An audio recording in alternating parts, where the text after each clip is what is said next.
Well, now that I've got sweat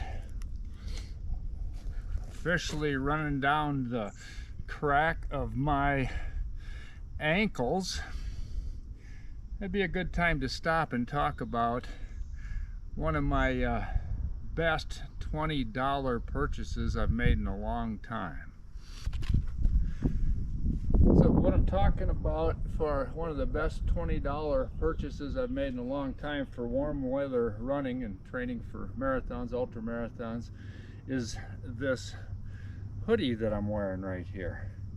This baby, I'm training for the Hay Marathon here in a little over a week, and it's predicted to be about 90 degrees. And where the Hay, if you're not familiar with it, the Hay is in the Badlands of North Dakota, and it's in Theodore Roosevelt National Park, and I'm going to run the marathon version of it. And it's going to be a far cry different than what I was in about 3 weeks ago when I was running the Leadville Marathon, when at times it was below freezing and snowing to beat the band. So a whole different thing. So different gear for different situations.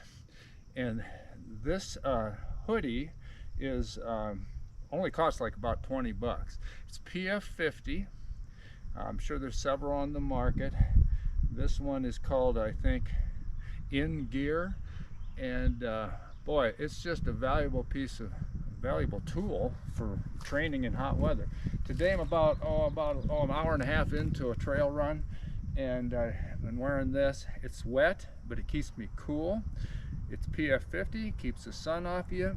The hood I have up most of the time. I don't have to have it up. I can have it back if I don't want it on. What I like about putting the hood up is obvious. It keeps the sun off your neck and ears and so forth for skin cancer and for heat. Also, it kind of has a cooling effect. If you just get a slight breeze, it kind of blows in behind and comes out. I had a snap-on thing for this hat that I lost a long time ago when I was on the John Muir Trail, and that snap-on thing is fine, but then there's a string you had to tie it down, and if you did, it'd flop around a little bit, and that served the purpose. But this, I feel like this works better. So the hoodie part I like a lot. Another part is the kangaroo pouch. I carry my little baggie or whatever in here to just a handy spot. Even though I got my Solomon vest on, it's a handy spot. I can put that camera in here. You can even stick your poles in there if you don't mind them flopping around a little bit. Extra food, whatever, can be right in this pouch. So that's a key element in it. Again, it's really light and cool. It's about 80 degrees and I'm not hot at all.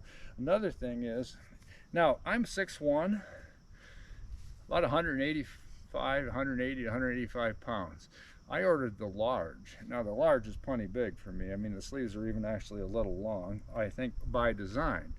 The reason they're long is you can even hook your thumb through there, so you can get them all the way down here, and barely everything's covered from the sun except your fingers. Also, this part here, when I'm using trekking poles, is beneficial because voila, it's not rubbing on your wrist. You got another little cushion there from that trekking pole strap, which I always wear out and end up with a real harsh part. Anyway, so you got that. You can pull it up and it stays in place, which I'm really happy about. Got the hoodie situation, which is going back up as soon as I hit the trail here again. A real lightweight hat to hold it on.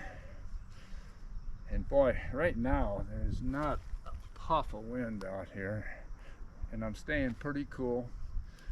So that's my $20 important piece of equipment, a PF50 InGear sunscreen hoodie. I think it's made probably for fishermen, but boy, for my long 2-3 hour runs and the heat, can't go wrong.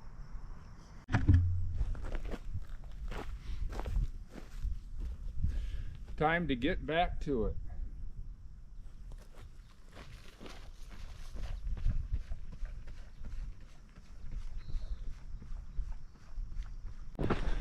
Right here is a good example of the hoodie being very beneficial even with a very slight breeze.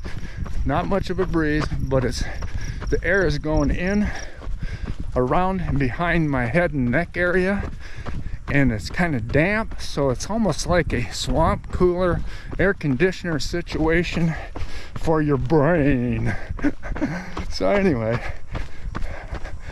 it really is going to help when she's 90 degrees out in the Mata Hay Marathon where there is no shade.